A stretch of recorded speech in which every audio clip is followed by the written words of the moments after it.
China కోసమే party చీలిపోయింది. China కోసం చీలిపోయిన party ఆ తర్వాత సిపిఐఎం కూడా ప్రజాస్వామ్య ప్రక్రియలనే పార్టిసిపేట్ చేస్తామన్నది. అన్నందుకు ప్రజాస్వామ్య ప్రక్రియ కాదు, మనం తుపాకీ పట్టుకోవాల్సిందే, తుపాకీ కొట్టడం ద్వారా రాజ్యాధికారాన్ని సాధించాల్సిందే. దానికోసం అని చెప్పి ఏం చేయాలి మనం అని అంటే, మేము విడిపోతున్నామని చెప్పి సిపిఎంకి వెళ్ళి ఒక విడిపోయినటువంటి ఒక బ్యాచ్ నక్సల్బరి గ్రామం లోపల నక్సలైట్ పార్టీని స్థాపించిన తర్వాత వసంత మేఘం గర్జించబోతున్నది, విప్లవం రాబోతున్నది. వసంత మేఘ గర్జన అనేది ఎన్నో రోజులు లేదు, కేవలం 1970 టార్గెట్. మనకి 67లో స్టార్ట్ చేస్తున్నాం, 70 టార్గెట్. ఇక్కడ విప్లవం రాబోతున్నది.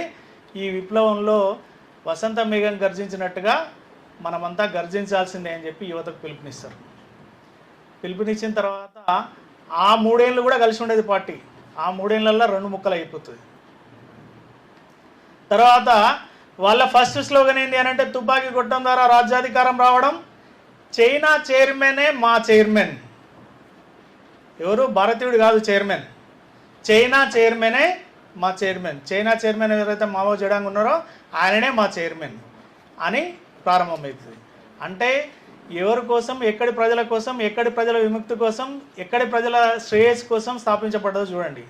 చివరికి మావోనే చెప్తాడు, అరే అంత మితిమీరిన భక్తి వద్దురా బాబు, చైనా చైర్మన్ మా చైర్మన్ అని చెప్పి నన్ను చైర్మన్గా పెట్టుకోవద్దు.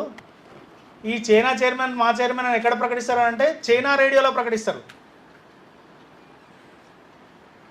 ఆ రేడియో ఫ్రీక్వెన్సీ కూడా మార్చేస్తారు చైనా. మీరు గుడ్డిగా మమ్మల్ని ఫాలో అవ్వడం కాదు, మీ దగ్గర మీ స్వాభిమానం లేకుండా ఉద్యమం రాదు అని చెప్తారు. కాబట్టి అట్లా ప్రారంభమైనటువంటి, అంటే విపరీతమైన స్వామి భక్తిని ప్రదర్శిస్తూ ప్రారంభమైనటువంటి మావోయిస్ట్ పార్టీ 70వ సంవత్సరానికి 71లో కాను సైన్యాలు ప్రకటిస్తాడు. ఇది పురపడేటువంటి విషయం కాదు, ఇక్కడ విప్లవం రాదు కాబట్టి ఇంకొక ఎత్తుగడకి వెళ్ళాల్సిందే మనం అని చెప్పి ప్రకటించిన కొద్ది రోజులకే ఆయన చనిపోతాడు. అది వేరే విషయం. అంటే ఎవరైతే కాను సైన్యాలు ప్రారంభం చేసిండో, చారు మజుందార్ ప్రారంభం చేసిండో, వాళ్ళనే ఇట్లాంటి అభిప్రాయాలు ఏర్పడతాయి. కాబట్టి అంటే ఊహాజనితంగా ప్రారంభమైనటువంటి ఒక ఉద్యమం తర్వాత రోజులలో శ్రీకాకుళం రావడం, శ్రీకాకుళంలో కొంత హింసకు పాల్పడడం, అక్కడ నుంచి గుంటూరు జిల్లా అహోబిలం రావడం, అక్కడ కూడా కొంత వర్క్ నడవడం, ఆ తర్వాత తెలంగాణ లోపల ప్రారంభమైంది 1971-72 ప్రాంతంలో. మనందరికీ కూడా తెలుసు, ఇదే ఉస్మానియా యూనివర్సిటీ లోపల మన కార్యకర్తని మొహమంతా చెక్కేసి బ్లేడ్లతో గీకేసి పీడిఎస్సి పేరుతో నరమేధం సృష్టించినటువంటి సృష్టి నరమేధానికి ప్రారంభంగా మనం చెప్పుకోవచ్చు. 72 నుంచి ఇప్పటిదాకా అనేక మందిని అనేక సందర్భాలలో చంపుతున్నటువంటి పరిస్థితి మనం చూస్తాం. ఆర్ఎస్యు పేరుతో ఇటీవల చనిపోయినటువంటి నంబాల కేశవరావు వరంగల్ ఆర్ఈసీ లోపల, ఆర్ఈసీ పక్కనే కొండపల్లి సీతారామయ్య, తర్వాత కేజీ సత్యమూర్తి, ఇట్లాంటి వాళ్ళు టీచింగ్ కమ్యూనిటీ నుంచి ఆర్ఈసీలో ఉన్నటువంటి అమాయకమైనటువంటి విద్యార్థులను ఎక్కడో శ్రీకాకుళం నుంచి, ఎక్కడో ఆదిలాబాద్ నుంచి, ఎక్కడో బీహార్ నుంచి వచ్చినటువంటి అనేక మంది విద్యార్థులను ఇన్ఫ్లుయెన్స్ చేసి, ఆ ఇన్ఫ్లుయెన్స్ ఆధారంగానే పీపుల్స్ వార్ గ్రూప్ అని ఇంకొక గ్రూప్గా ఏర్పడి అప్పటికే 36 గ్రూపులుగా అయిపోయింది పార్టీ. 1-2 కాదు, 36 గ్రూపులుగా అయిపోయింది కేవలం దశాబ్ద కాలం దాటిన తర్వాత. ఆ తర్వాత పీపుల్స్ వార్ అని ఒక గ్రూప్ పేరుతో జరిగినటువంటి మారణ హోమం అంతా ఇంత కాదు. మనందరికీ కూడా తెలుసు, 79లా ఇదే నంబాల కేశవరావు చేతి లోపల మొట్టమొదటి విద్యార్థి, తన తోటి విద్యార్థి, తన క్లాస్మేటు, తన బెంచ్మేటు,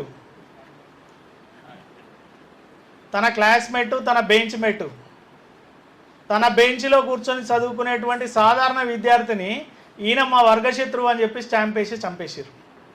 బీహార్కి సంబంధించినటువంటి వినోద్ కుమార్ జానీ. ఆయన అడిగింది ఏం లేదు, మెస్సులో మీరు చేస్తున్నటువంటి అరాచకాలను,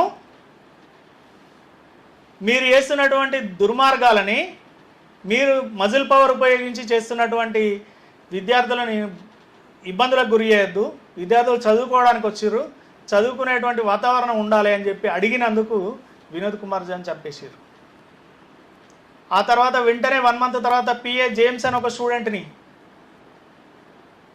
వినోద్ కుమార్ ఝా విద్యార్థి పరిషత్ కార్యకర్త, తర్వాత పిఏ జేమ్స్ని కూడా చంపేయడం జరిగింది. కొత్తగా పెళ్ళైనటువంటి సార్కి బాగా తెలుసు, కొత్తగా పెళ్ళై తన భార్యని కాజీపేట ట్రైన్ ఎక్కియడానికి వెళ్తున్నటువంటి ఒక సబ్ ఇన్స్పెక్టర్ని నడి రోడ్డు పైన గుడ్డలతో నరికి చంపారు. ఇట్లా ప్రారంభమైనటువంటి నక్సలిజము యొక్క అది దాన్ని ఏమంటాము, కేవలం కొద్దిమంది ఫ్యాకల్టీ, వరవరరావు గారు కావచ్చు, అరగోపాల్ గారు కావచ్చు, లేకపోతే జీవన్ కుమార్ గారు కావచ్చు, బాలగోపాల్ గారు కావచ్చు. బాలగోపాల్ గారు లాంటి వాళ్ళు అయితే ఏకంగా మీరు చేస్తున్నటువంటి మొదట సపోర్ట్ చేసినప్పటికీ తర్వాత మీరు చేస్తున్నటువంటి దుర్మార్గాలు ఇవి ఇవి ఇవి ఇవి అని చెప్పి మీరు ఏదైతే పేద ప్రజలు అన్నారో, ఏ పేద ప్రజల్ని మీరు చంపేస్తున్నారు, ఏ పేద ప్రజల్ని మీరు అరాచకంగా అణిసివేస్తున్నారు, ఏ పేద ప్రజల సంక్షేమం అని చెప్పినారో అదే పేద ప్రజల్ని ఇన్ఫార్మర్ల పేరుతో చంపేస్తున్నారు అని చెప్పి ఏకంగా ఒక బుక్కే రాయడం జరిగింది, చీకటి కోణాలు అని చెప్పి. అంటే అనేక మంది ప్రొఫెసర్ల యొక్క గైడెన్స్తోని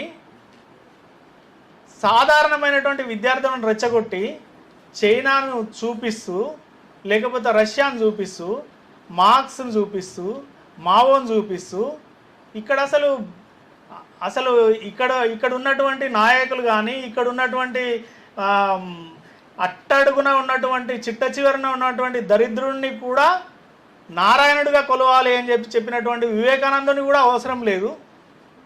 ఇక్కడ ఉన్నటువంటి ఎవ్వరూ పనికిరారు, కేవలం చైనాలో ఉన్నటువంటి మావో, లేకపోతే చైనాలో ఉన్నటువంటి రష్యాలో ఉన్నటువంటి లెనిను, ఇట్లాంటి వాళ్ళ పేర్లు పెట్టుకొని ఇంత మారణ హోమానికి పాల్పడ్డారు. అట్లా మనం చెప్పుకుంటూ పోతే చాలామందిని చంపేసారు. ఆ దుర్ఘటనలన్నీ కూడా తర్వాత వక్తలు మన ముందు ప్రస్తావన చేస్తారు.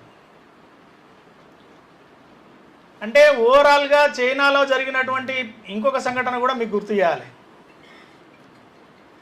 మావోయిస్ట్ పార్టీ ఎప్పుడైనా కూడా దుర్మార్గంగా మనుషుల్ని, అదేవిధంగా ప్రకృతిని కూడా నాశనం చేయడం అనేది వాళ్ళకి వెన్నతో పెట్టిన విద్య.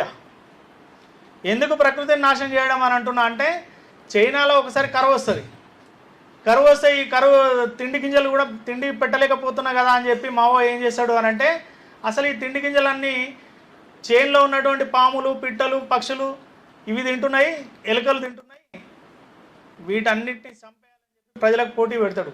మీరు ఎన్ని చంపుకొస్తే అన్ని రివార్డ్స్ ఇస్తా అని చెప్పి పోటీ పెడితే చిట్ట చివరికి ఏమవుతుంది, అనేక మంది ప్రజలు చనిపోతారు. ఆ పిట్టను చంపేటువంటి క్రమం లోపల ఉరికి ఉరికి ఉరికి ఉరికి అసలే ఆహారం లేదు, అనేక మంది ప్రజలు చనిపోతారు. అట్లాంటి సందర్భం లోపల చిట్ట చివరికి మళ్ళీ రియలైజ్ అయింది ఏంటి అని అంటే, ప్రకృతిని నాశనం చేస్తే మనం నాశనం అవుతాము అని చెప్పి. ప్రకృతిని నాశనం చేయడం కారణంగానే మన వరి పొలాలన్నీ కూడా చీడపీడలతో నిండిపోతున్నాయి అని చెప్పి. అంటే వాళ్ళు చేసే ఏ ప్రయోగమైనా కూడా చివరికి సారీ చెప్పాల్సిందే. ప్రకృతితోనైనా ప్రజాస్వామ్యం కావాలని కోరినందుకు 10,000 మందిని తీన్మార్ స్క్వేర్ దగ్గర 10,000 మంది స్టూడెంట్స్ని ఊచకోత పోసారు, చంపేసారు అర్ధరాత్రి 1999లో. అంటే తన స్టూడెంట్స్ని ఎవరు, వాళ్ళు ఏమన్నా వర్గశత్రువులా, వాళ్ళు ఏమన్నా విదేశీయులా? చైనా పౌరులే, కానీ అయినప్పటికీ కూడా చంపుకుంటూ వెళ్ళారు. భారతదేశం లోపల కూడా అనేక రాష్ట్రాలకు విస్తరించడం, మేము 18 రాష్ట్రాలకు విస్తరించడం, మేము రెడ్ కారిడార్ వేసుడే, నేపాల్ కంటే ముందే మన దగ్గర మావోయిస్ట్ పార్టీ ప్రభుత్వం అధికారంలోకి రాబోతున్నది, ఇట్లాంటి పడికట్టు పదాలన్నీ చెప్పి అనేక మందిని చంపుకుంటూ వెళ్ళారు. ఈ చంపే క్రమం లోపల విద్యార్థి పరిషత్ కార్యకర్తలు కూడా కేవలం జాతీయ జెండా కోసం